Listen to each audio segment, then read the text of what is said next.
வணக்கம். நம்ம இப்போ இந்த வீடியோவில் site selection for biomass power plant பற்றி பார்க்க போகிறோம். ப்ராக்சிமிட்டி டு பயோமாஸ் ரிசோர்சஸ், விவசாய கழிவுகள், வனக்கழிவுகள், நகராட்சி திடக்கழிவுகள் போன்ற மூலப்பொருட்கள் எப்போதும் கிடைக்கும் தன்மையை உறுதி செய்தல் வேண்டும். லேண்ட் அவைலபிலிட்டி அண்ட் டொபோகிராஃபி, ஆலை, சேமிப்பு, கழிவு கையாளுதல் மற்றும் எதிர்கால விரிவாக்கத்திற்கு போதுமான பகுதியாக அது இருக்க வேண்டும். புவியியல் ரீதியாக நிலையானதாகவும் வெள்ளத்தால் பாதிக்கப்படாத பகுதியாகவும் இருக்க வேண்டும். ஆக்சஸ் டு வாட்டர் சப்ளை, குளிர்வித்தல், பதப்படுத்துதல் மற்றும் சுத்தம் செய்தல் ஆகியவற்றிற்கு போதுமான நீர் எப்போதும் இருக்க வேண்டும்.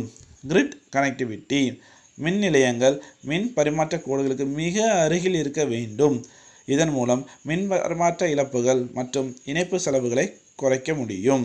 டிரான்ஸ்போர்ட்டேஷன் இன்ஃப்ராஸ்ட்ரக்சர், உயிரி மற்றும் துணை பொருட்களை கொண்டு செல்வதற்கு நல்ல சாலை, ரயில் அல்லது நீர்வழி இணைப்பு இருக்க வேண்டும். என்வரன்மெண்டல் அண்ட் சோசியல் இம்பேக்ட், சுற்றுச்சூழல் தாக்க மதிப்பீடு விதிமுறைகளை பூர்த்தி செய்ய வேண்டும். துர்நாற்றம் மற்றும் அதிக சத்தம் ஏற்படுவதை தவிர்க்க வேண்டும்.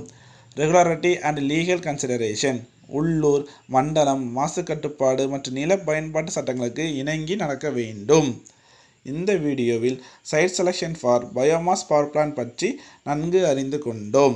இந்த வீடியோ தங்களுக்கு மிகவும் பயனுள்ளதாக இருக்கும் என்று நான் நம்புகிறேன். நன்றி, வணக்கம்.